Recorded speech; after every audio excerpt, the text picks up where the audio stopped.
बिस्मिल्लाहिर्रहमानिर्रहीम। आज का जो हमारा टॉपिक है वो है एनर्जी कंजर्वेशन को प्रूव करना। वन डायमेंशनल केस के अंदर एनर्जी कंजर्वेशन को प्रूव करना। देखें, बीएस प्रोग्राम के हवाले से आज का जो हमारा टॉपिक है, we know that the change in potential energy for a particle in one dimensional motion from x1 to x2 in a system under the action of single conservative force Fx is given by. ये हम पहले पढ़ चुके हैं कि जब भी किसी जिस्म पे वर्क डन होता है वो उसकी चेंज इन पोटेंशियल एनर्जी के इक्वल होता है। Negative of the work done is equal to change in the potential energy. और हमने ये दो एग्जांपल्स के साथ बेटा प्रूफ भी किया हुआ है।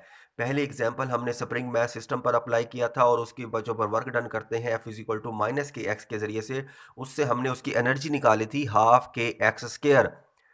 Work done and the determination of potential energy with examples, ये टॉपिक था आपका। ये टॉपिक अभी हेडिंग आप देखेंगे तो यूट्यूब के जो मेरे प्लेलिस्ट बनी हुई है बीएस प्रोग्राम की, उसके अंदर ये दूसरा या तीसरा लेक्चर होगा, आप उसको में बखूबी देख सकते हैं। तो क्या है कि change in potential energy is equal to negative of the work done. इसको यूज़ करके, ये पहले पढ़ा हुआ है, इसको यूज़ करके एनर्जी की कंजर्वेशन मुस्तकिल रहती है, टोटल एनर्जी की मिकदार हमने वो पढ़नी है। देखें क्या है चेंज, डेल्टा यू का मतलब है फाइनल पॉइंट पर potential energy minus initial point पर potential energy is equal to negative of the work done. और ये इंटीग्रेशन फॉर्म में वर्क है F X into D X, और एक्स नॉट से एक्स तक हमने वर्क करना है, या ये किया जाता है, ये लिमिट्स होती हैं। And let the particle velocity changes from v naught to v. और हम फर्ज कर रहे हैं कि इस मूवमेंट में जिसमें ये वर्क किया गया है, पोटेंशियल एनर्जी चेंज हुई है, तो पार्टिकल की वेलोसिटी भी चेंज हुई होगी वी नॉट से v in moving from x naught to x, क्योंकि पार्टिकल मूव करेगा तो वर्क होगा, तो मूव करने से उसकी वेलोसिटी भी चेंज होगी। और वेलोसिटी कहाँ से कहाँ तक चेंज हुई है, वी नॉट से वी, जैसे पार्टिकल ने एक्स नॉट से एक्स तक मूव किया है। और हमने वर्क काइनेटिक एनर्जी थ्योरम भी पढ़ा है कि जब भी वर्क करते हैं किसी जिस्म के ऊपर तो वो उसकी काइनेटिक एनर्जी में कन्वर्ट होता है। तो काइनेटिक एनर्जी का फार्मूला यानी चेंज इन काइनेटिक एनर्जी क्या है बेटा, हम पहले पढ़ चुके हैं। Final kinetic energy half m v square minus initial half m v naught square, क्योंकि यहाँ से स्टार्ट हुई थी मोशन और यहाँ एंड हुई है, तो ये स्टार्टिंग वाली काइनेटिक एनर्जी है जिसे इनिशियल कहते हैं, और ये final kinetic energy minus initial kinetic energy, तो ये वर्क डन के इक्वल है। और वर्क डन की डेफिनेशन वही F X into D x है, एक्स नॉट से एक्स तक। अब इक्वेशन वन को देखें तो इसकी लेफ्ट हैंड साइड और इसकी राइट हैंड साइड बेटा ये दोनों आपस में इक्वल है। इसका क्या मतलब है कि ये वाला एक्सप्रेशन इसके इक्वल है विद दिस नेगेटिव साइन। ये नेगेटिव साइन यहां नहीं है, लिहाजा ये नेगेटिव साइन इनके साथ आएगा। तो जब मैं इसको you x minus you x not को इसके इक्वल लिखूंगा तो विद नेगेटिव साइन लिखूंगा। देखें ये नेगेटिव साइन यहाँ आ गया। Equating equation one and two, इन दोनों इक्वेशन को कंपेयर करेंगे इक्वेशन को, तो आपके पास ये माइनस साइन इसके साथ आएगा, minus one by two m v square, और वही माइनस साइन जब इससे मल्टीप्लाई होगा तो ये प्लस हो जाएगा, plus one by two m v naught square आएगा। और जब आप इसको अब देखें तरतीब देते, तरतीब देने से क्या है, मैंने यहाँ पर जीरो रखना है, मैं इन दोनों को इस तरफ लेके आया हूँ, इन दोनों काइनेटिक एनर्जी की जो टर्म्स है बेटा इन दोनों को इधर लेके आया हूँ, तो ये वाली टर्म इधर आकर प्लस और ये वाली टर्म इधर आकर माइनस हो जाएगी। अब देखें यहाँ पर इनिशियल पोटेंशियल एनर्जी भी मौजूद है, इनिशियल काइनेटिक एनर्जी भी मौजूद है। ये टर्म देख रहे हैं जिसके साथ नॉट लगा हुआ है, ये है इनिशियल पोटेंशियल एनर्जी, ये है इनिशियल काइनेटिक एनर्जी।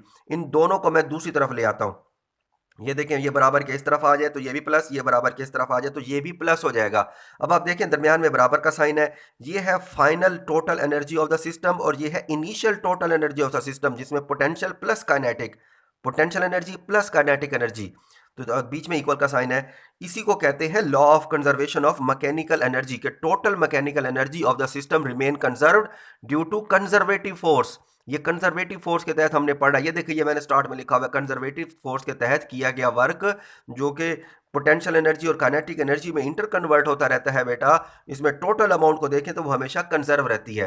तो ये देखिए यहाँ पर फाइनल टोटल एनर्जी जिसमें पोटेंशियल और काइनेटिक है, और इनिशियल टोटल एनर्जी जिसमें पोटेंशियल एनर्जी और काइनेटिक एनर्जी है, दोनों का सम देखा जाए तो आपस में बराबर है। इसे कहते हैं law of conservation of mechanical energy.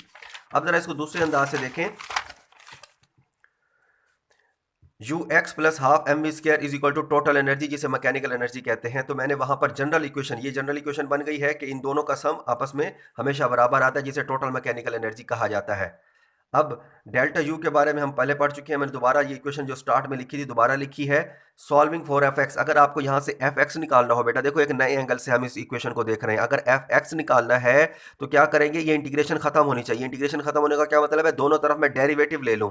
जब इधर डेरिवेटिव लूंगा x के हिसाब से तो ये D U over D X आ जाएगा और ये इंटीग्रेशन खत्म हो जाएगी और एफ एक्स आ जाएगा, और ये नेगेटिव साइन इधर लिखे तो हम इस एनर्जी से दोबारा फोर्स भी निकाल सकते हैं। कंजर्वेटिव सिस्टम हो जिसमें total energy mechanical energy conserve हो, तो उस एनर्जी का डेरिवेटिव ले एक्स के लिहाज से तो हम वो फोर्स निकाल सकते हैं।